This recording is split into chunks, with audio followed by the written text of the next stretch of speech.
Students अस्सलाम वालेकुम। आज हमारा टॉपिक जो है इस एवोल्यूशन के अंदर बड़ा ही टेक्निकल और ज़बरदस्त किस्म का टॉपिक है।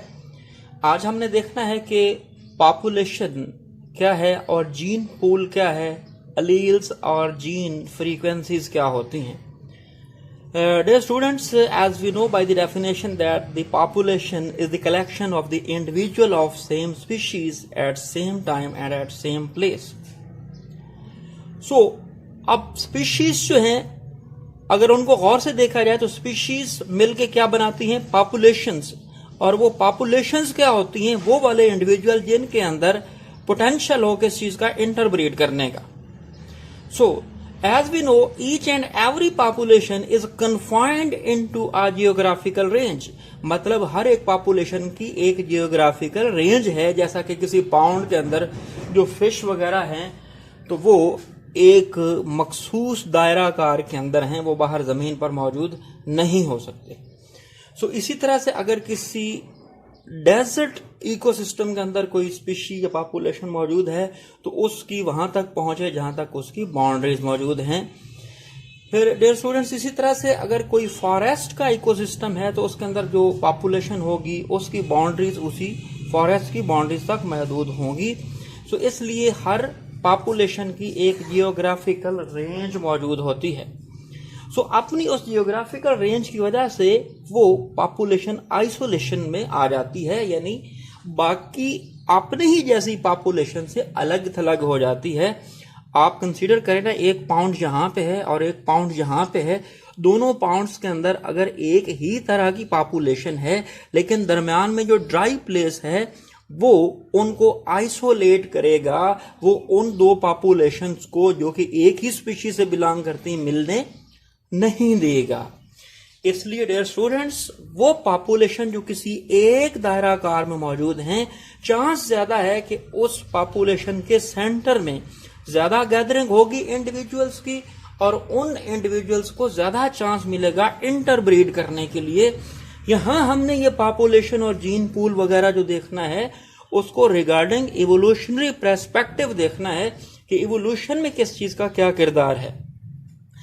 अब इसके बाद जियोग्राफिकल डिस्ट्रीब्यूशन जो है पॉपुलेशन की, उसमें सिमिलरली ये बात है, अगर एक रिवर के अंदर कोई पॉपुलेशन है और दुनिया की किसी दूसरे रिवर में भी एक पॉपुलेशन है तो वो पॉपुलेशन वो जमीन का इलाका क्रॉस करके वहां जा नहीं सकेगी ड्यू टू जियोग्राफिकल बैरियर्स, इसलिए वहां पे आइसोलेशन है।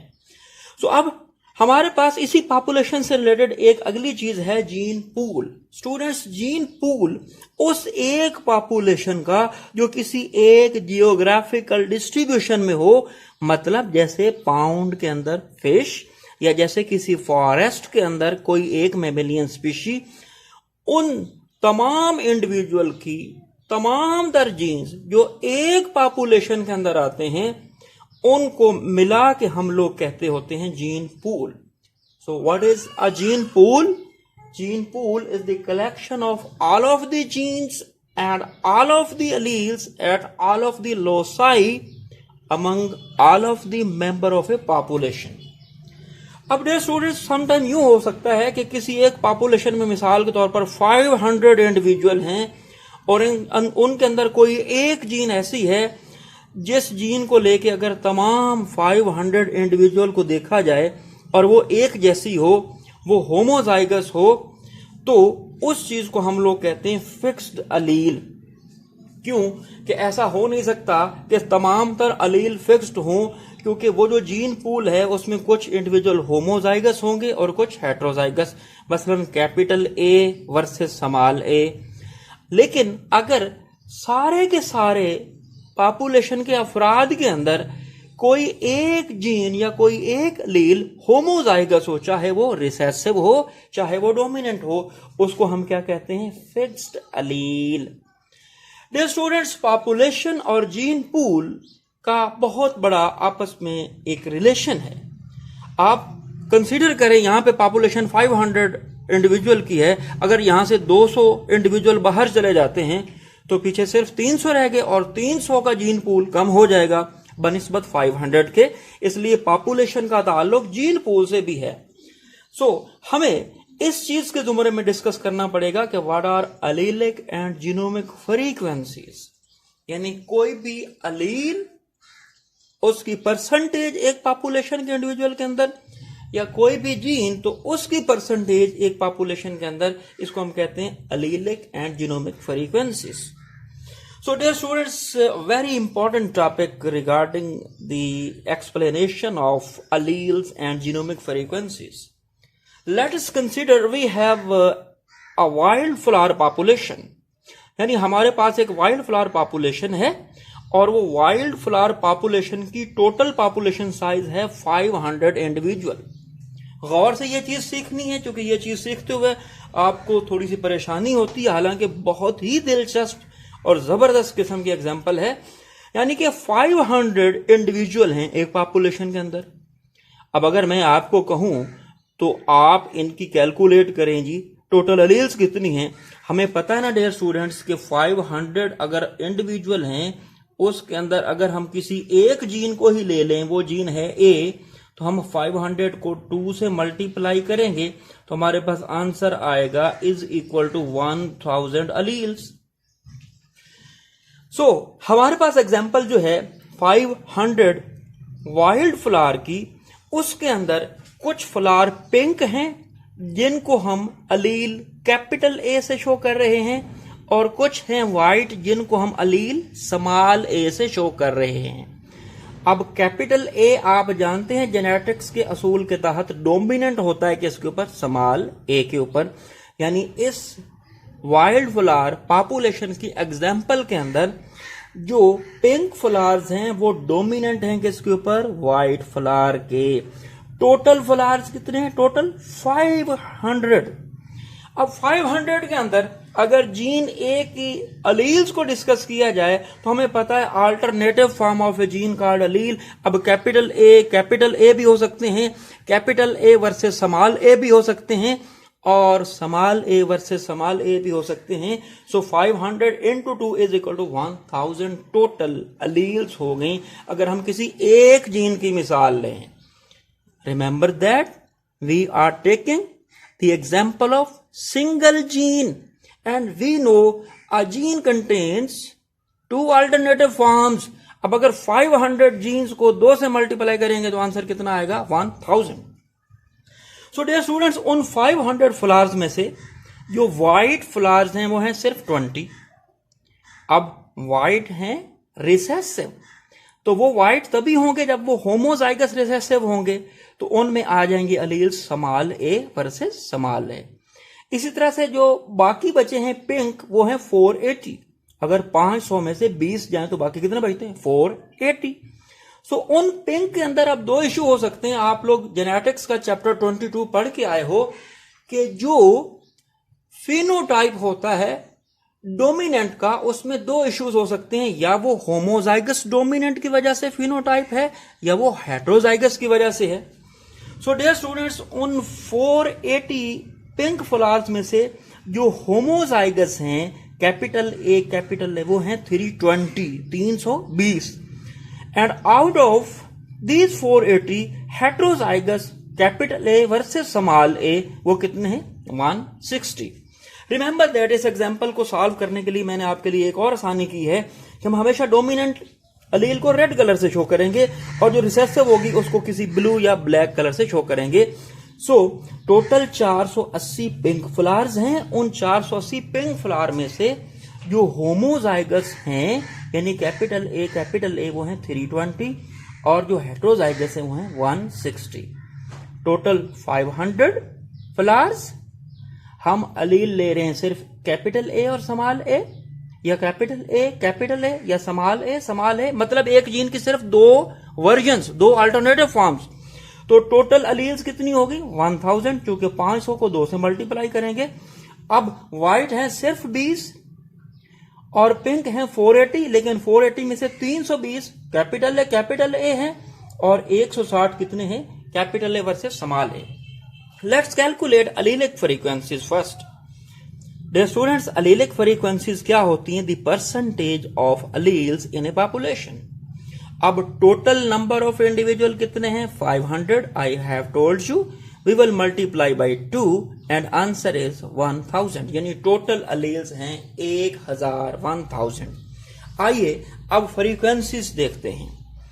जैसा कि मैंने बताया कि उसमें होमोजाइगस डोमिनेंट 320 है और 320 अलील्स जिनसे मिलकर बनी है वो है कैपिटल ए और कैपिटल ए। अब टोटल कैपिटल ए इस 320 में कितने हो गए? हम 320 को 2 से मल्टीप्लाई करेंगे, 640 इसका आंसर है। यानी होमोजाइगस फ्लावर्स जो हैं डोमिनेंट, उनमें ए और ए कितने हैं? 320 को 2 से मल्टीप्लाई करेंगे। क्यों? कि ए और ए आ रहा है, वो हमारे पास है 640। लेकिन हेटेरोजाइगस के अंदर हम ए को सिंगल मर्तबा देखेंगे, क्योंकि ये स्मॉल ए है, हम इसको मल्टीप्लाई नहीं कर सकते इस केस के अंदर। सो हमें इसका मतलब ये लेना है कि कैपिटल ए यहां पे सिर्फ कितने हैं? 160 इंटू 1, क्योंकि सिर्फ एक कैपिटल ए है, हमारे पास आंसर इसका क्या आएगा? 160। अब टोटल कैपिटल ए कितने हो गए? 640 प्लस 160, ये हो गए 800। सो 800 को 1000 पे डिवाइड करेंगे, क्योंकि टोटल अलील्स कितनी थी? 1000। हमारे पास इसका आंसर आएगा 0.8, या अगर हम इसको 100 से मल्टीप्लाई करेंगे तो ये 80% है। यानी कैपिटल ए हमारे पास 80% है, जिसको हम अपनी आसानी के लिए पी का नाम भी दे देते हैं। जो डोमिनेंट अलील्स होती हैं उसको पी से भी रिप्रेजेंट कर दिया जाता है। अब देखें डियर स्टूडेंट्स, स्मॉल ए कितने हैं? हमने यहां पे देखा था ना, व्हाइट फ्लावर्स हैं 20। अब 20 व्हाइट फ्लावर हैं तो उनमें ए स्मॉल, फिर ए स्मॉल आ रहा है तो 2 से मल्टीप्लाई करेंगे, स्मॉल ए कितने हो गए? 40। और जो हेटेरोजाइगस डोमिनेंट था उसमें भी तो स्मॉल ए 160 आ रहे थे ना, हमने बात की ना अभी। जैसा कि हमने 160 में कैपिटल ए को भी 160 कंसीडर किया, और यहां इसमें स्मॉल ए भी तो 160 होंगे, क्योंकि अलील 2 फॉर्म्स हैं। जीन ए है जिसकी 2 फॉर्म है, ए और स्मॉल ए। इसी तरह से स्मॉल ए जो है यहां पे 160 है, तो टोटल स्मॉल ए कितने हो गए? 40 ये आए थे और 160 ये हैं, ये हमारे पास है 200, जिनको हम 1000 पे मल्टीप्लाई करेंगे, क्योंकि टोटल नंबर ऑफ अलील कितनी थी? 1000। और 100 से हम उसको जो है डिवाइड, 200 को हम 1000 पे डिवाइड करने के बाद 100 से मल्टीप्लाई करेंगे, तो ये हमारे पास आंसर आएगा 20%। या अगर इसको यूनिट में लेंगे तो 0.2। अब ये देखें, जो डोमिनेंट होता है उसको पी से रिप्रेजेंट करते हैं, और जो रिसेसिव होता है उसको हम क्यू से रिप्रेजेंट करते हैं। तो हार्डे-वेनबर्ग इक्विलिब्रियम, जो कि आपके शार्ट सिलेबस में नहीं है लेकिन उसको कैलकुलेट किया जा सकता है, उसको आप बता सकते हो कि P plus Q is equal to 1, यानी 0.8 प्लस 0.2। ये देखें यहां पे अलग मैंने कैलकुलेशन की हुई है, P प्लस Q कर दें तो 1 आ जाता है। इसका मतलब ये है कि ये पॉपुलेशन एक इक्विलिब्रियम में है। डियर स्टूडेंट, यहां तक जो हमने डिस्कस किया है वो है allelic frequencies, total number of alleles और percentage of alleles in a population. आइए अब इसका दूसरा पार्ट डिस्कस करते हैं, वो है जीनोटाइप फ्रीक्वेंसी, यानी टोटल नंबर और percentage of genes in a population. तो ये उससे भी आसान है, क्योंकि हमारे पास देखिए dear students, capital A capital यानी होमोजाइगस डोमिनेंट कितने थे? 320, और total individual of a population कितने थे? 500। हम 320 को 500 पे मल्टीप्लाई करेंगे और डिवाइड करेंगे, और डिवाइड करने के बाद उसको 100 से मल्टीप्लाई करके हमारे पास आंसर आएगा 64%। और अगर हम इसको यूनिट में लेंगे तो 320 को 500 पे डिवाइड करो, क्या आंसर आएगा? इसको हम 0.64 के अंदर लेंगे।